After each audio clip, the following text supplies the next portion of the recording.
This is a story about country, family and resilience. The people in this story travelled long distances when needed for food, water or ceremony.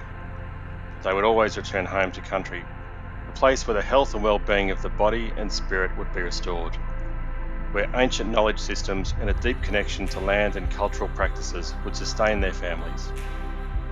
This is a story about grandmothers and grandfathers who were forced to leave their country and communities for treatment, but found a way to return despite being told it wasn't possible. This story shows the force of their determination to keep their families well, and the part science plays in bringing life-saving medicine to communities in danger of losing their culture being passed to the next generation. We're missing our families. We're not there for them. They're missing us. Oh, this one is staying too long because I want to go back too. Sit down with my grandchildren, just look after them for a little while and make them happy too.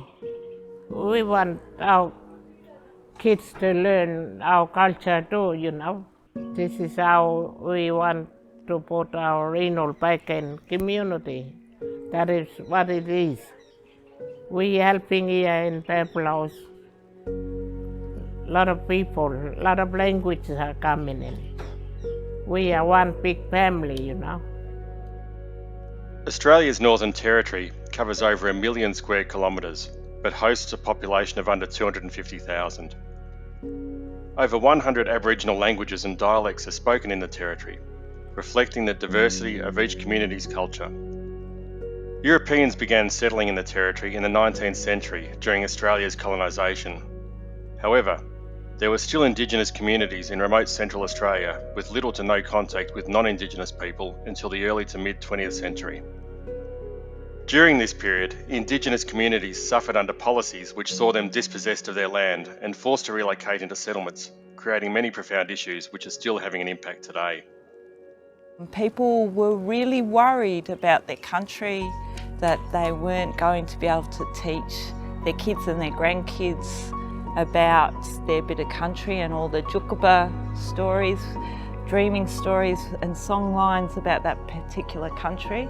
So they fought really hard to get back home, and they got back out to and established a community called Kintor in the 1980s. And were really happy to be back on their country. And they started painting beautiful pictures that were getting really famous.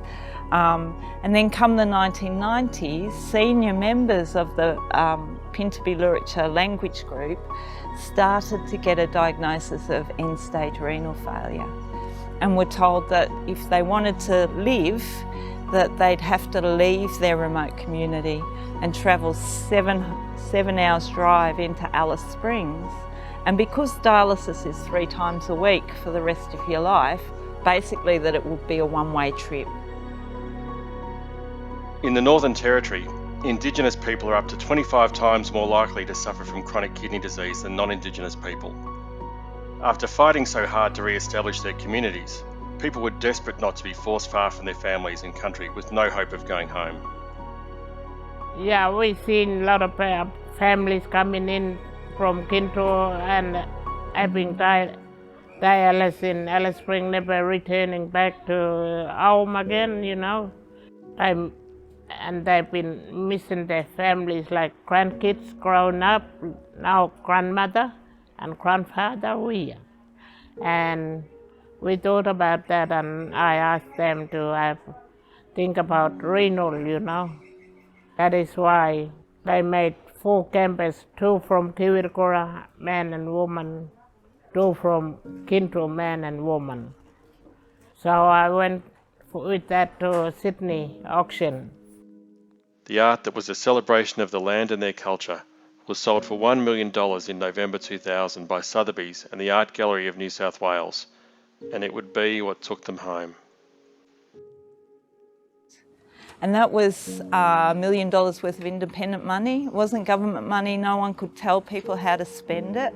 So this was their chance to come up with a new model of providing really safe care, but in the communities that people were from, with their family around them, and them choosing how that care was provided and with who.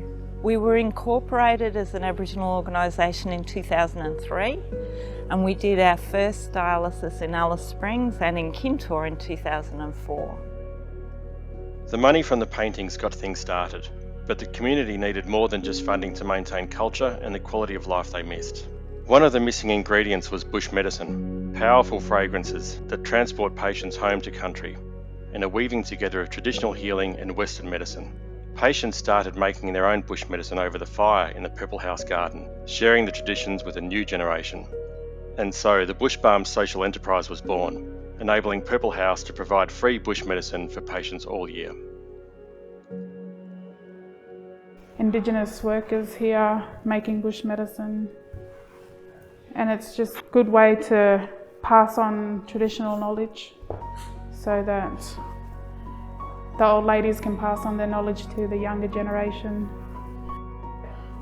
So yeah, we go out together picking, and then the ladies can teach their grandkids and their kids about picking bush medicine, the right things to pick, and picking sustainably. There was a lot of talk in the beginning from bureaucrats who said we'd never make it work. They said the water was no good. They said that it was too hard to sustain something like dialysis with all its requirements, and to be able to support nurses out bush. You know, how do you eat an elephant one bite at a time? We just worked our ways as a group with this independent money to work out how to do things the right way. We worked through one issue at a time.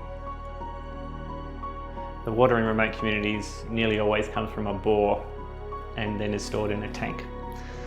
The water that we use for dialysis must be very pure. There's a need for patients to have access to very, very clean water because they're exposed to such a large quantity of it. So they will have to deal with, say, 200 litres of water at a time, rushing past their blood to clean it. One of the biggest risks with having a tank out in the sun is that it will grow bacteria. When you have bacteria in the water, then the bacteria needs to be removed because, again, the patients are exposed to a large quantity of water and a large amount of bacteria can be quite dangerous. So we work very hard to get as much bacteria and salt and heat out of the water as we can so that it's safe to prepare for dialysis. It isn't only the people of these communities that don't want to travel far from home. Before Purple House ordered an EndoSafe testing kit from Charles River, they would have to send water samples by car or plane hundreds of kilometres all the way to Alice Springs or Darwin.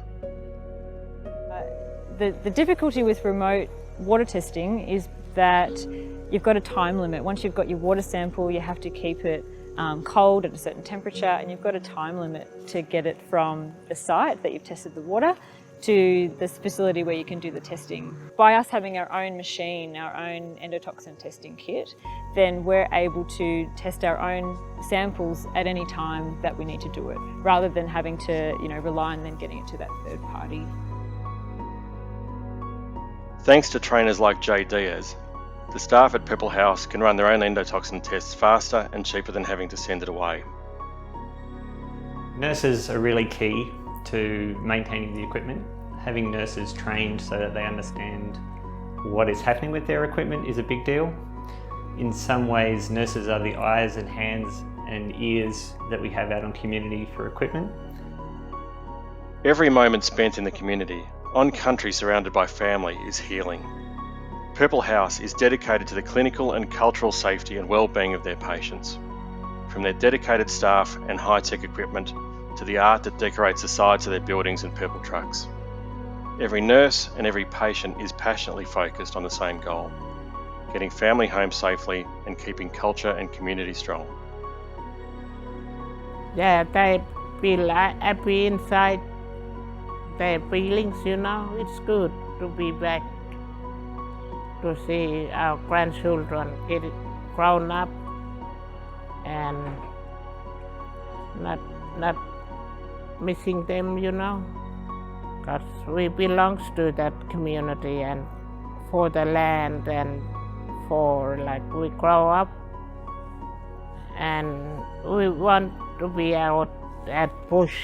We learn with our grandfather and grandmother and keeping us hunting, when they bring back, That's what it is.